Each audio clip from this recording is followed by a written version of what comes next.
we got out there, got to know everyone. I really liked square dancing. It started with a small group of people, and I think pretty much the whole class participated. It was really, really fun. It's hard, it's a good workout. We had this big sake bombing thing. I walk in and just half of the place is standing up on top of tables, screaming. There's karaoke going on, but no one can really hear it because everyone's just like singing along with the Backstreet Boys or something like that.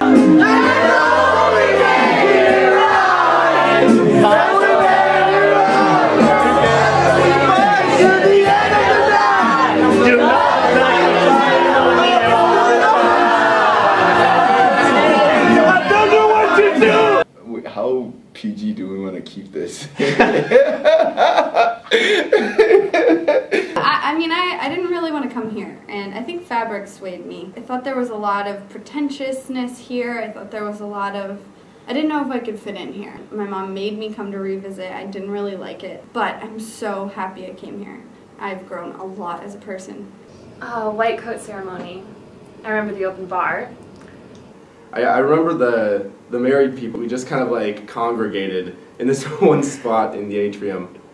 I didn't know what to wear, so I wore this silk pink shirt with bows on it because I didn't understand what professional dress was. I really wasn't sure what the white coat was designed to do, why I was supposed to wear it. I come from a simple background. White coat with a fancy Harvard Medical School symbol on it kind of threw me off. I was a little bit out of my element. You see, wearing shoes, walking around a marble building. You know, it's all a little bit foreign to me, Miguel. Anatomy is the quintessential medical school course. You hear about it, you read about it, it's in movies. I think I truly felt like my group's cadaver was our patient. Obviously, coming to med school, I have an intrinsic interest in how the human body works and see how it's all connected and how beautiful that really is. And looking around with some friends and telling them about anatomy, because that's what they all ask about, and just realizing that they would never have that opportunity to see what I was privileged really enough to see. When did I realize I was at Harvard? When the people that write your syllabus are the same people that write your books. I think I first realized I was in medical school when I found myself asking patients what medical acronyms stood for. I think for me, it was when I realized that my white coat worked better as a cape than a coat. I think I first realized I was in med school when we got our first packet of notes for biochem, and it was like this big, and we were like, say what? For the first week? And yeah. The moment I went to the hospital, I saw my first patient and I knew this was my destiny to care for this person. But that's about what it was. For me, I think kind of realizing that I was in medical school was when I started to actually understand the mechanisms. It was really exciting to all of a sudden be like, oh, like that's what that does. My twin sister and I share a room. We were sleeping and apparently I woke up in the middle of the night and started naming pathways from the this is highly embarrassing. I started reciting pathways from biochemistry. It was probably the smell of the anatomy lab. My scrubs still smell like that. It's just, ew. Physiology. I learned the magic of medicine. I just feel like I can say the words like hypoxemia and what's that thing? Orthostatic Pressure? Pressure. The best Halloween costume is definitely the Gumbies. A group of friends and I, we were 4 trolls. This was 2 days before the anatomy midterm. Super Dan as Super Dan sticks in my mind. Peter Old is the solo cup. For Halloween, HST all dressed up as characters from Alice in Wonderland.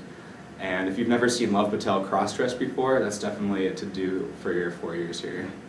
The 4 logo, Alistair's 4 logo was great, but the best part about that was that he wore it during lecture, and people watching the lecture at home had no idea that he was just sitting there, and then all of a sudden the camera pans over, and you just see this big can of 4 logo with his head popping out. My favorite part about the formal was Miguel and his makeup.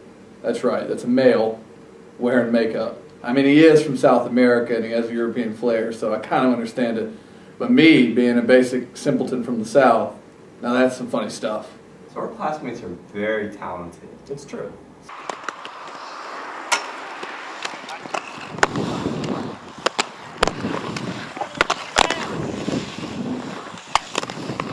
Super Dan here can do a pretty amazing cartwheel.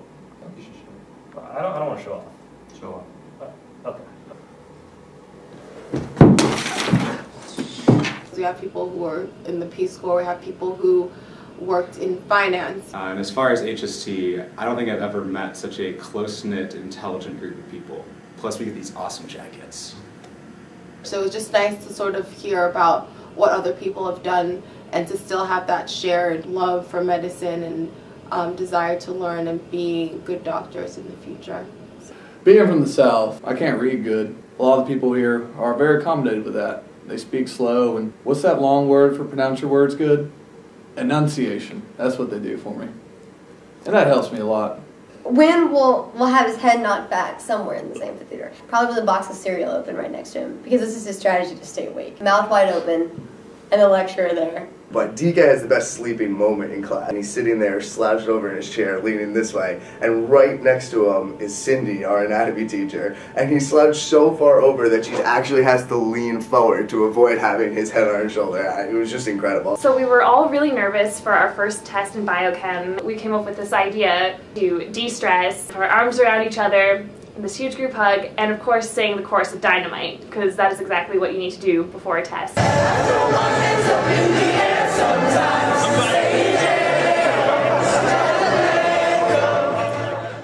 In the end, all that matters is that you feel at home.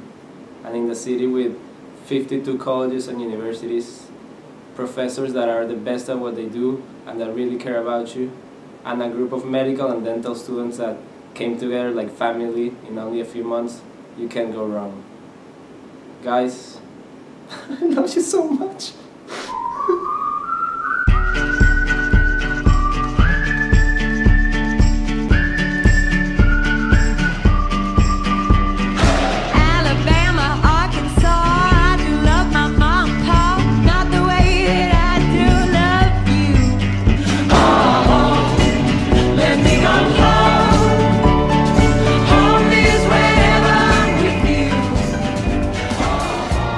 Close your eyes right now and count to 10. You're a different person than you were just then, and we'll never get this chance again. Took forever to reach, and a moment to pass. It took forever to reach, and a moment to pass. Took forever to reach, and a moment to pass. Forever to vanish.